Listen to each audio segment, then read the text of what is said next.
Hello and welcome, ladies and gentlemen, once again to the India Today Conclave 2021, where this session, in a sense, reflects the times in which we live.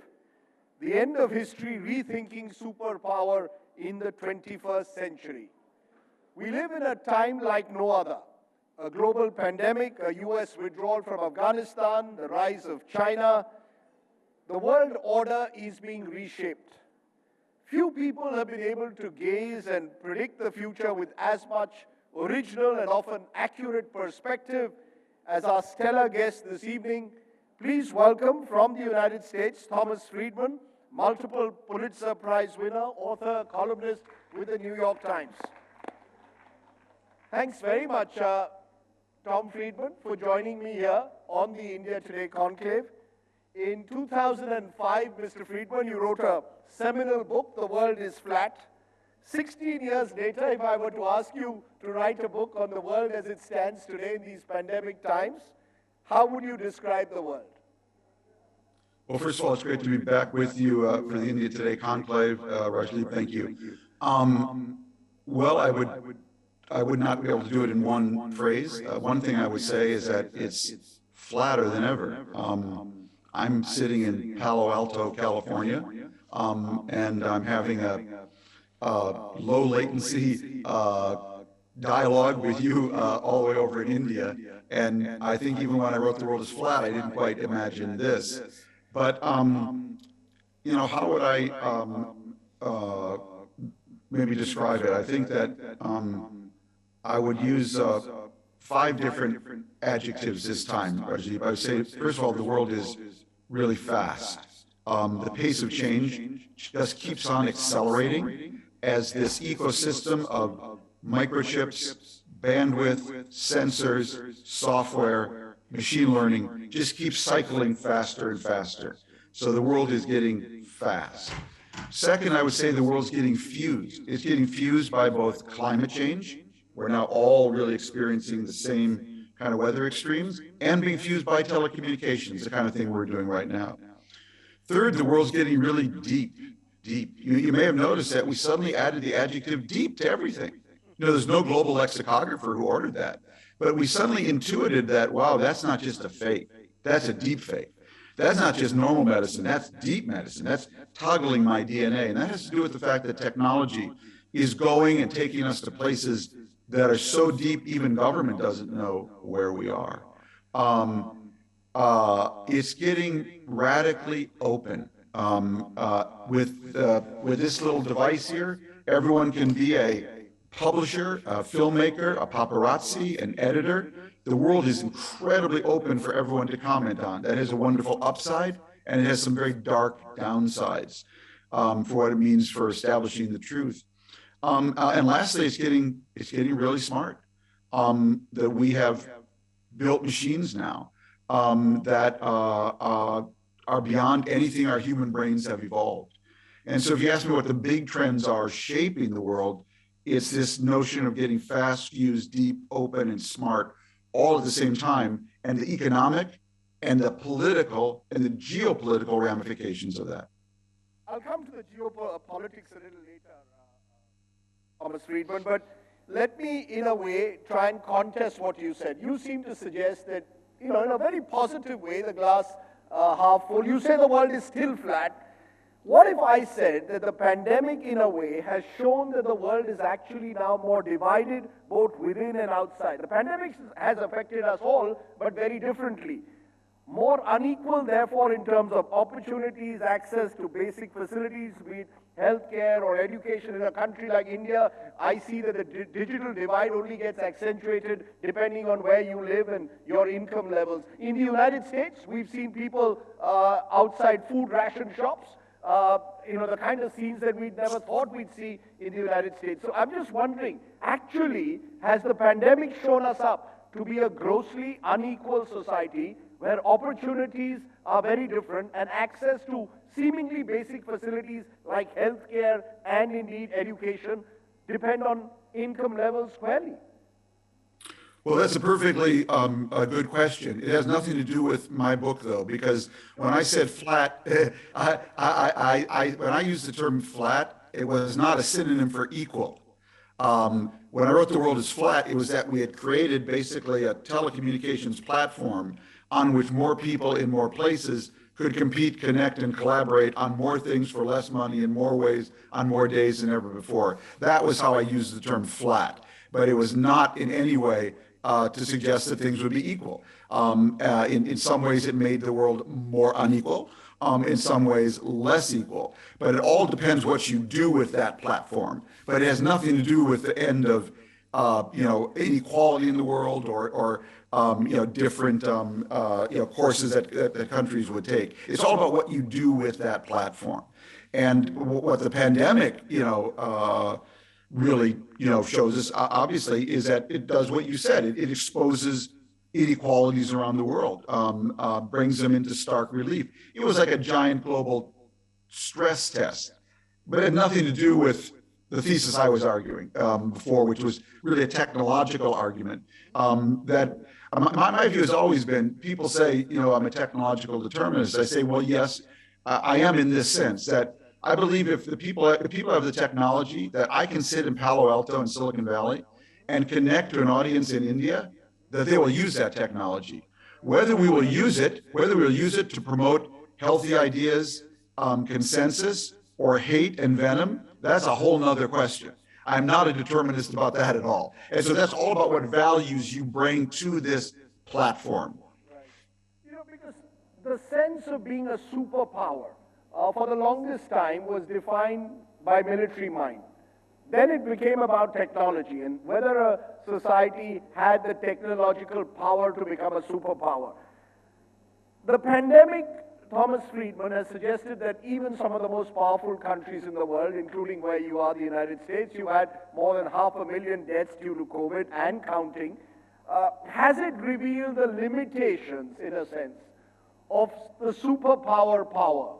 That at the end of the day, here comes a pandemic, a once-in-a-century pandemic, and the mighty United States also struggles to, in a way, combat the after effects because its healthcare system at one level is also exposed. A soft center is found in this seeming superpower.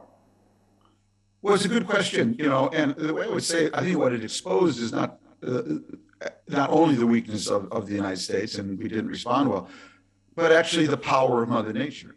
And I think that that's one thing, the pandemic was a natural systems event. And our president at the time when it broke out, Donald Trump, is someone who had no experience with natural systems. He looked at the world through markets. The only experience he had with natural systems was building golf courses where he put waterfalls in. So he actually thought he could tame nature.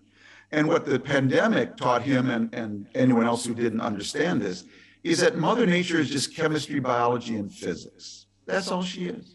She's just chemistry, biology, and physics. And she will do whatever chemistry, biology, and physics dictate.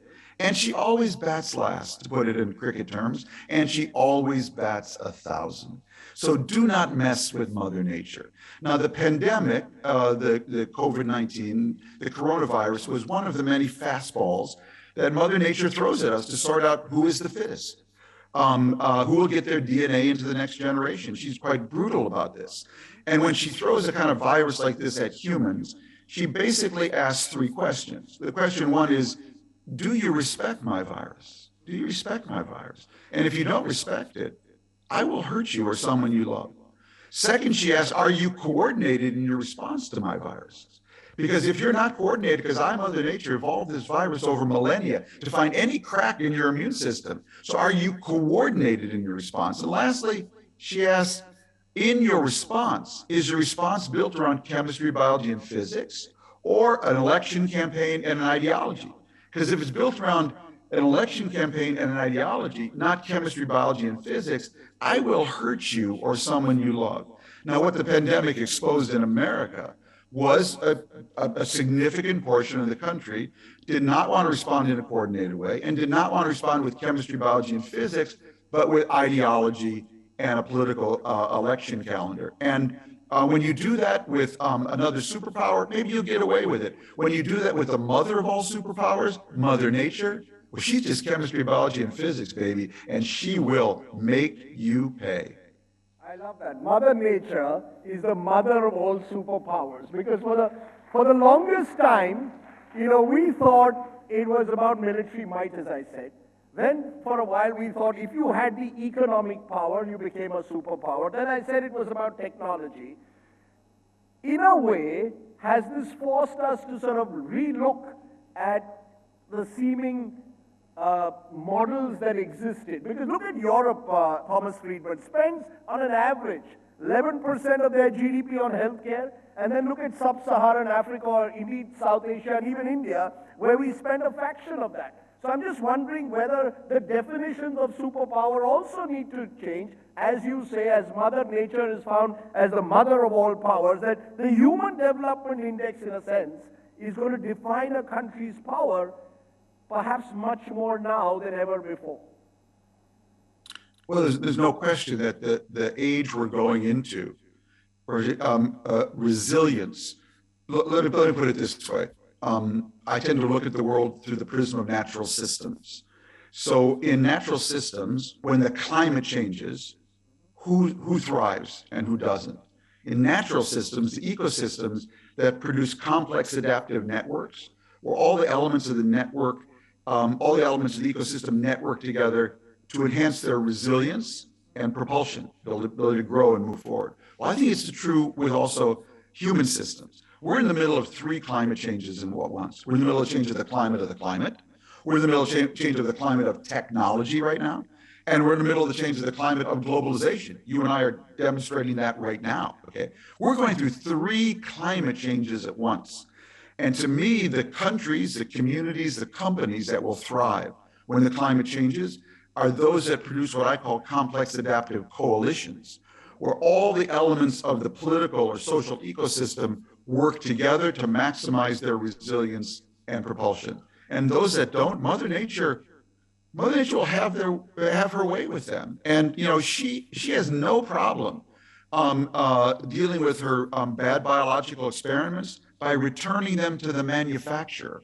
Okay, and she'll do that with human communities, and she'll do that with natural ecosystems.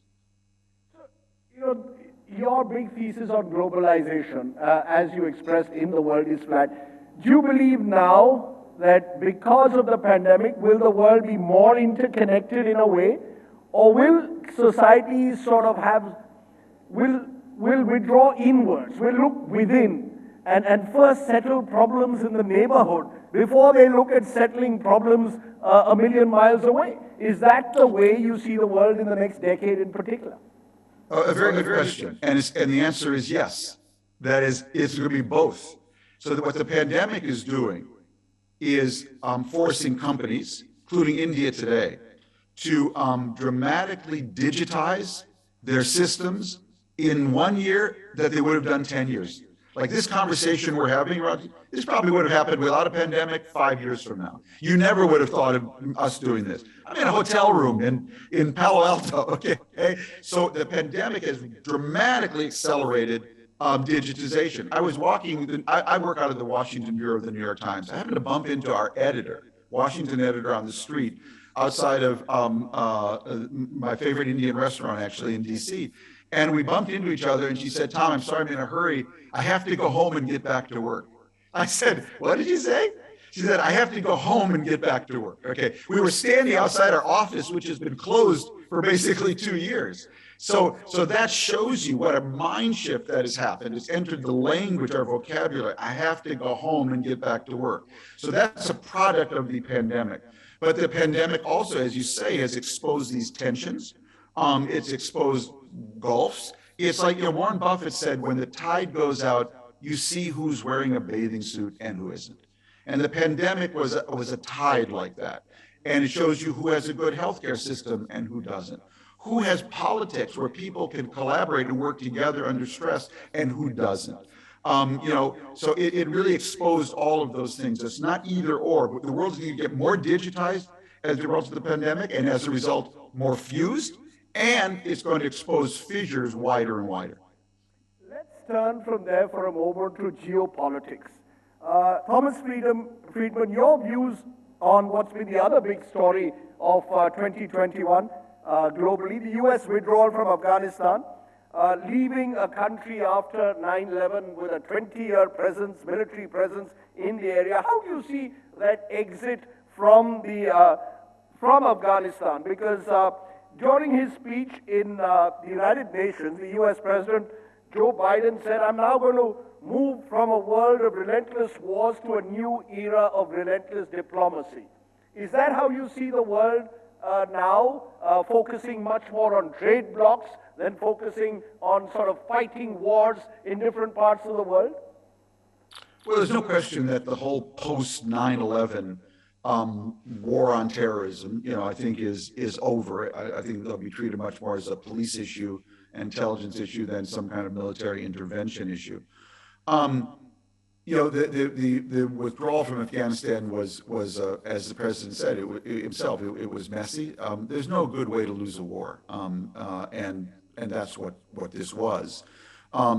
At the same time, I wish the Afghans well, but I think you're going to see America turn much more inward.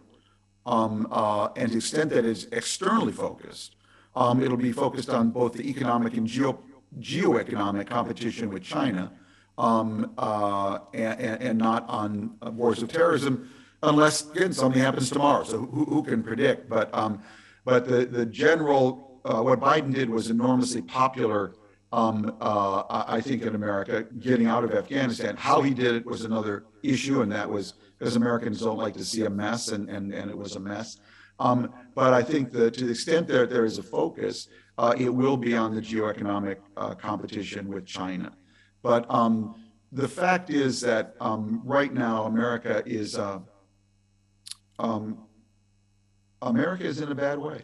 Our ability to act as one, to pull together, to do big, hard things together, has really been badly frayed. And we can say we're going to now compete with China, but actually to agree on the education, the infrastructure, the budgeting, the healthcare, what is the overall strategy of doing that? We don't have that right now. Are you saying it's a diminished America, as some editorials now seem to suggest? Is that how you would see it? That this is we already sense that this was the end of the American century, as some have called it, but do you see it as a diminished America today?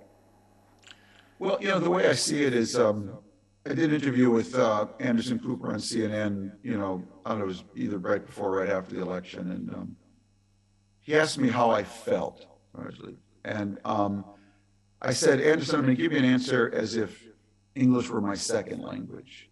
But this is what comes up in me. Country not right. Country not right. Country not right. My country's not right. We have Lindsey Graham, a senator from South Carolina, conservative Republican, was speaking at a political event in his state last week. And he had just contracted COVID-19 and had recovered. And he said, I urge you, he was speaking to a Republican audience. And he began by saying, I urge you all to get, and before he could even utter the word vaccinated, they began to boo him.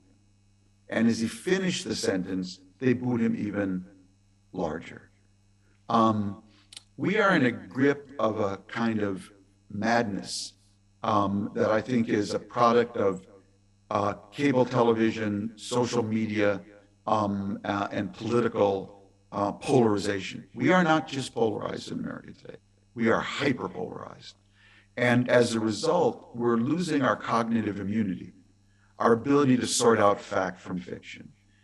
We live in the most amazing age in the world where a year after a pandemic, our scientific infrastructure was able to produce an effective vaccine. That's remarkable. And in such an age, we have people booing a senator who's from their own party for having gotten vaccinated. That's a madness that I have never experienced in my country. And that's why I say to you, country not right, country not right. You're saying country not right, country not right. There will be, and you use the word hyperpolarized, which is a word that is now increasingly used, not just about the United States, but the world in general. I mean, we are seeing the rise of right-wing nationalisms particularly across Europe, but even in this part of the world, including a sort of xenophobic nationalism directed, looking at the enemy, looking for an enemy. For the longest time, it was seen as Islam as the enemy. In a way, today with the rise of the Taliban, many are again seeing Islam and Islamic terrorism as the rise of the new enemy, which feeds in turn into a certain right-wing xenophobic nationalism. Do you believe that? That that's how the world is getting hyperpolarized, where increasingly, once again, Islam will be seen as the prime enemy, and Islamic terrorism, every time it erupts in some part of the world, will result in even further polarization? Well, you've asked kind of two questions there, so let me disaggregate them. Okay.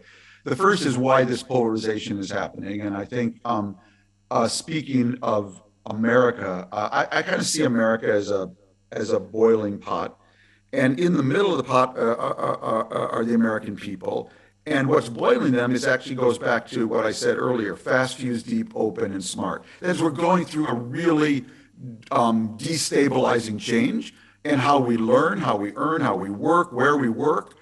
This alone, just in the most ideal political environment, would be destabilizing. But then underneath the pot, somebody's really turning up the flame. And in my view, they're called Mark Zuckerberg and Facebook and Fox News and Rupert Murdoch and cable TV from left and right. And they're turning up the flame. Then along came a guy named Donald Trump, and he took the lid off the pot. And he said, you know what? Calling people vile names, that's fine. That's okay. He made permissible to talk about other people as a politician, things that were never permissible before. To claim an election was a complete fraud without an ounce of proof. He took the lid off a pot that was now being boiled at the bottom by social networks and cable television and the like. And in the middle, you've got these people going through this incredible transition. So that's America. Now, the only thing I would say about India is that, and I'm a well-known Indiophile, and here's why I'm an Indiophile. I've always said that India was a miracle. A miracle. 1.3, 1.4 billion people, speaking over 100 different languages, multi-religious, having free and fair elections on a regular basis. Do you know what the world would be like if India were like Syria today? What the whole world would be like? It would affect the whole world. India is a miracle. And all I say today, I'm not going to get into your politics, is I hope you appreciate that miracle. I hope you nurture that miracle. I hope you respect that miracle, because it got India where it is today. And a pluralistic India is not only hugely important for Indians, it's hugely important for the world. I'm going to call it Indian exceptionalism, because for the longest time, you've called it American exceptionalism. There's something exceptional in a sense, but obviously some of these forces that in a way sort of keep haunting the world order continue to challenge it. Should be worrying. I read a recent article of yours where you said after the war on terror, post-Afghanistan, it's probably going to be an era of the war on China. Just as you say India is a miracle, how do you therefore see China and the rise of China fitting in to this new 21st century world order? Well, I think China today is making decisions that are incredibly dangerous, first and foremost, for the future of China. What are those decisions? So I'll just take you under the hood for a second. I'm here in Palo Alto. Actually, I'm studying the future of the microchip industry for my next book. Let me tell you what is the greatest, most successful microchip manufacturer in the world. It's actually a company called TSMC, and it's based in Taiwan. Now, Taiwan is a barren rock in a typhoon-laden sea, and yet it has the richest, leading-edge microchip company in the world. Across the Straits of Taiwan is a country of 1.4 billion people. Same ethnicity, eat the same food, speak the same language. They have been trying to lead the microchip industry to make logic chips better than anyone in the world, and they can't do it, okay? They can't do it. They spend billions of dollars, but across the Straits of Taiwan is this barren rock in a typhoon-laden sea, and they've figured it out.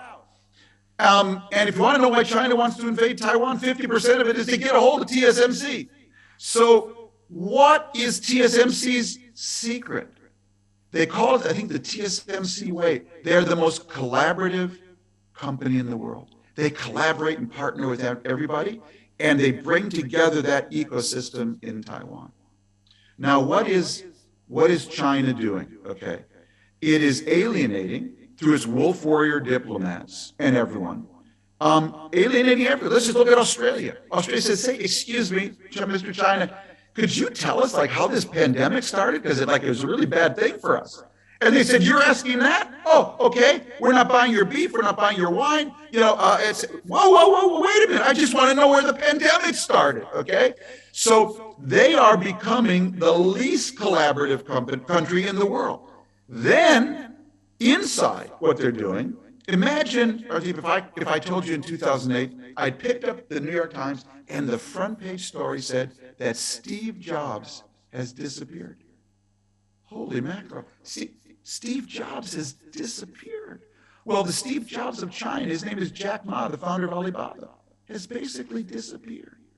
Now, what do you think that does for collaboration inside their tech ecosystem?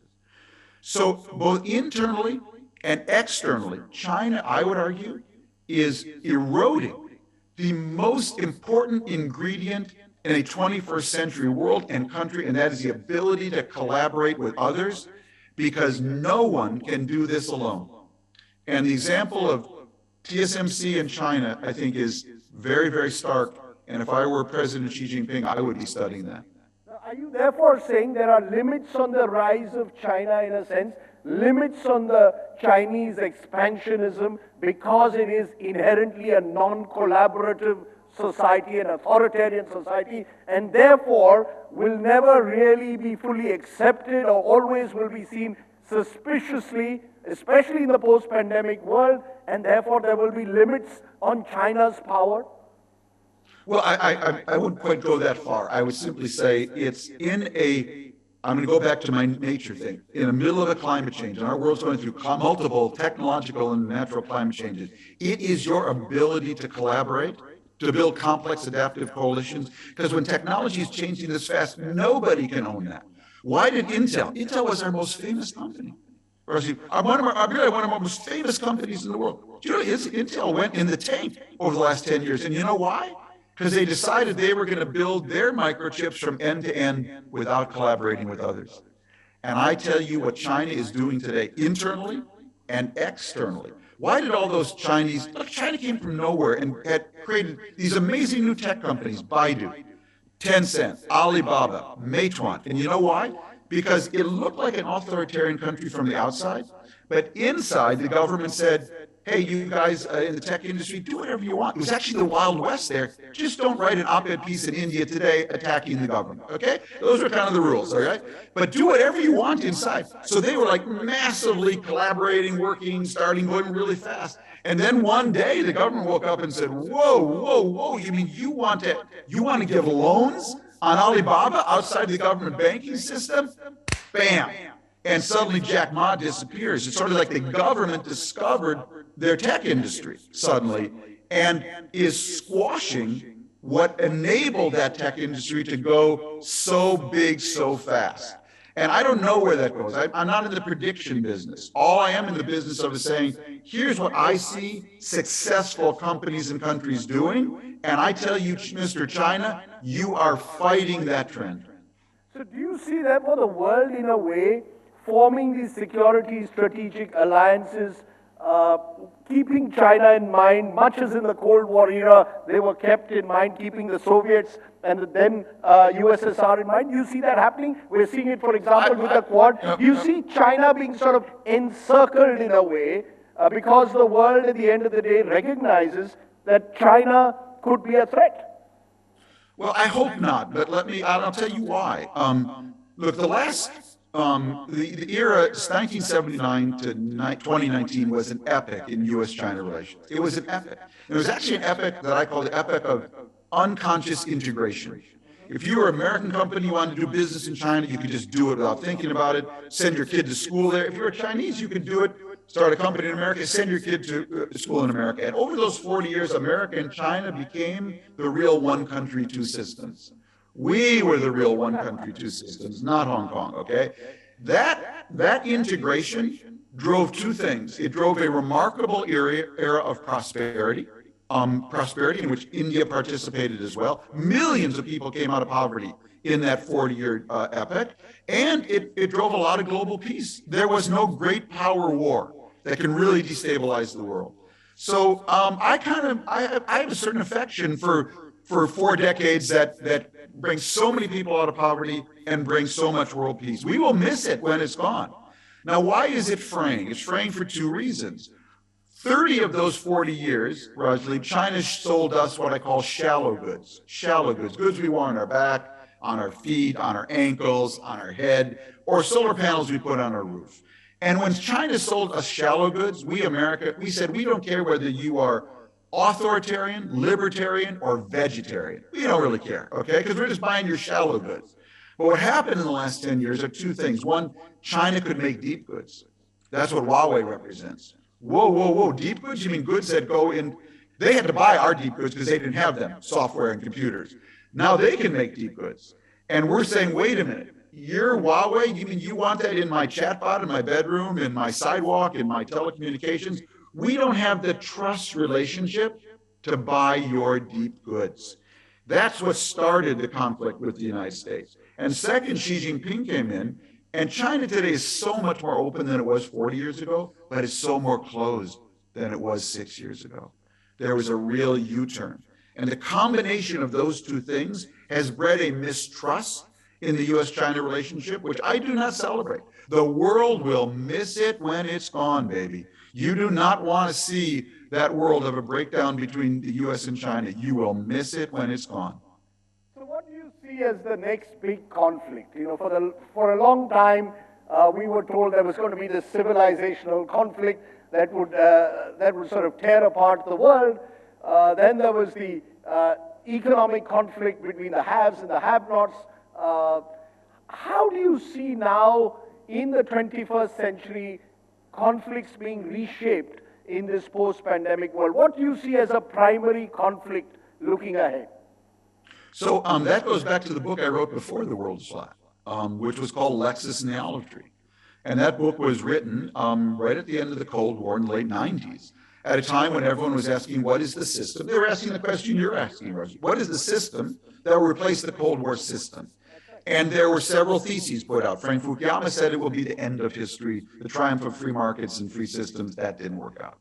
Sam Huntington said it'll be the clash of civilizations. That didn't work out. We see more clashes within civilizations. Look at Sunnis and Shiites in Afghanistan right now.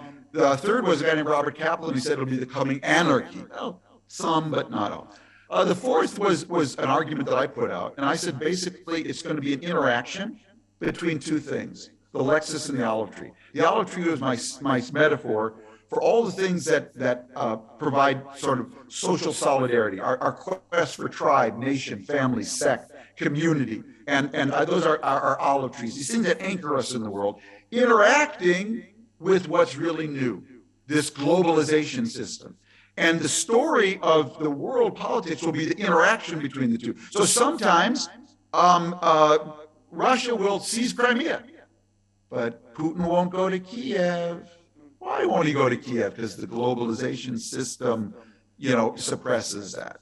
I still consider to this day one of the greatest acts of leadership was after the attack on the Taj Hotel in Mumbai.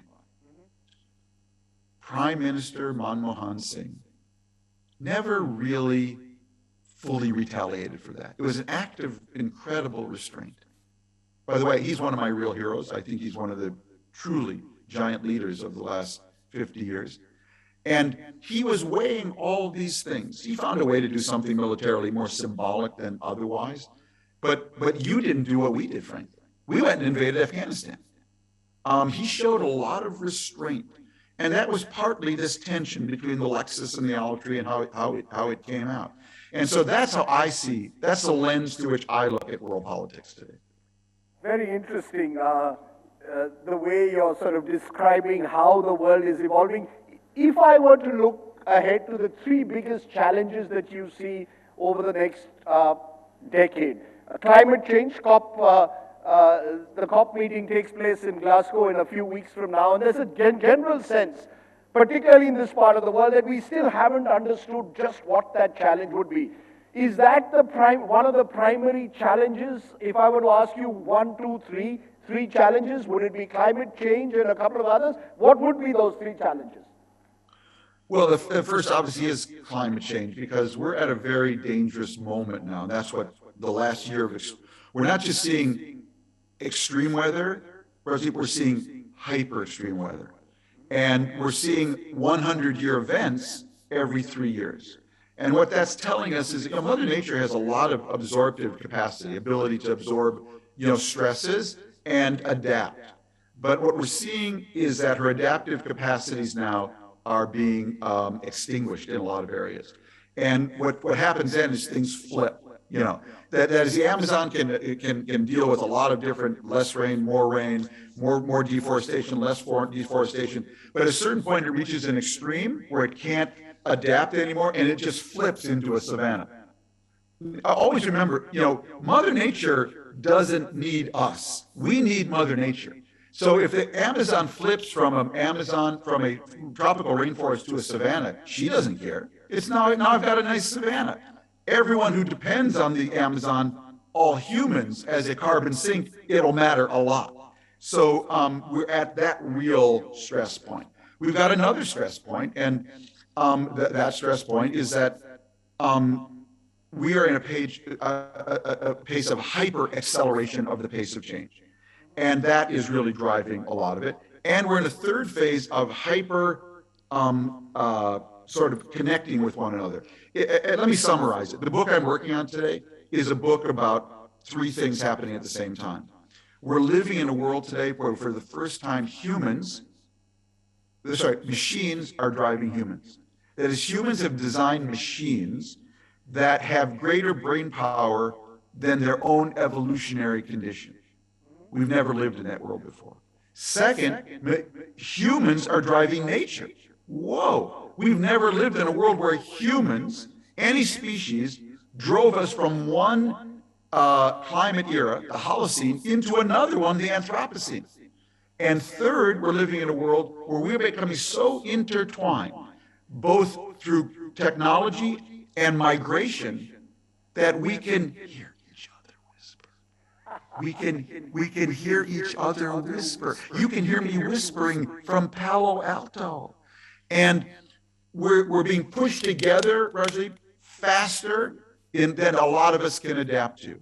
So those are how I see the world right now, and our need to adapt to those three things. Since you're constantly reminding me of the fact that you're in Palo Alto, I'll tell you what worries me, that there could be some engineer out there handling artificial intelligence for Twitter or Facebook or all these mega transnational corporations, who's actually dictating in a way choices and the democratic discourse in this country. I mean, there are charges against Facebook that it actively promotes, in a way, a kind of a discourse that only divides and builds this hyperpolarized society. Do you fear that? Do you believe when machine drives man, as you put it, it can create a society where we no longer have control over our lives, over what we speak, over what we do, who we interact with? I'm terrified of it. That's why I've never looked at Facebook. I only use Twitter as a broadcast platform. I've never looked at Twitter, actually, and I've never smoked a cigarette. And my plan is to die saying all three. So I think what social networks have done, they provide some good. There's no question. They've given a platform and a voice to the voiceless. That's wonderful. I truly applaud that. But at the same time, their use of algorithms to become giant enragement engines in order to keep your attention is undermining the stability of political systems, including our own. Is it undermining democracy? Is it undermining democracy, as was suggested in the United States last year? And then we suddenly saw, in the movements that came in for a sense of social, racial justice that sort of came out on the streets, that the real society was out there, not the society that was being manufactured in a way by these large social networks. Well, yeah, I mean, look, I think the biggest thing they're doing is that they're undermining our cognitive immunity, our ability to sort out fact from fiction.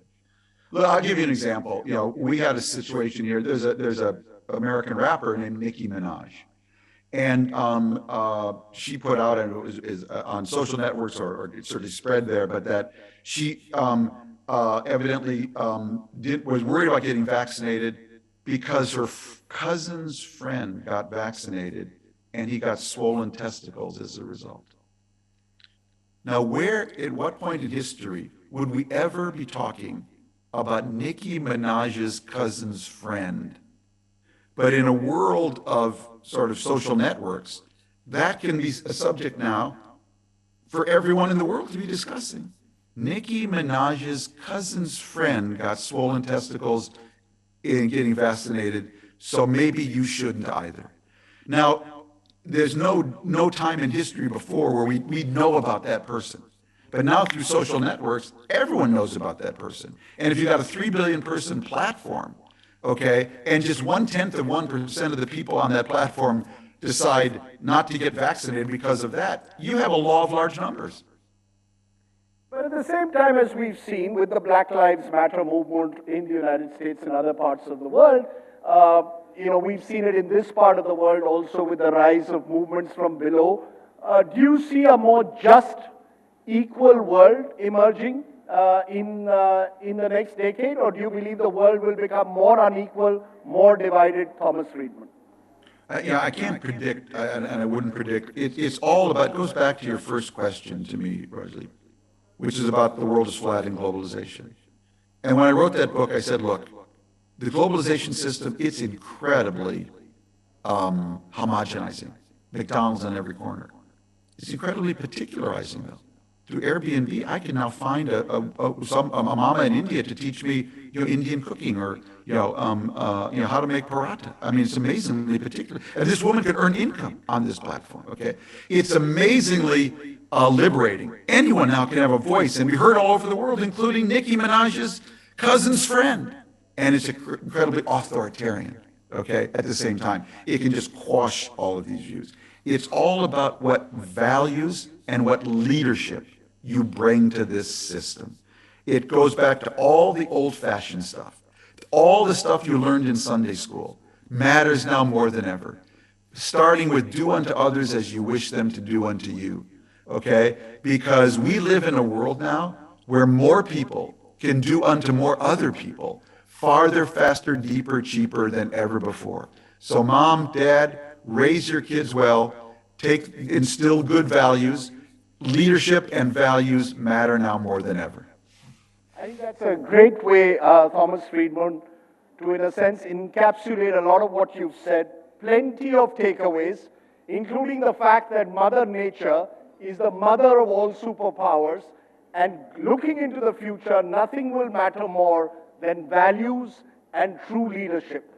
In a sense, the world is changing, and we need to adjust in a way to this rapidly changing world, as we've seen by having you there in Palo Alto and connecting to the India Today Conclave. You didn't have to make the long journey from the United States to be with us, but it's been wonderful to have you give us this grand sweep, as only you can, of the way the world looks at the moment, and give us a gaze into the future. Thank you so much, Thomas Friedman, for joining us here at the India Today Conclave. Ladies and gentlemen, please give him a very big hand.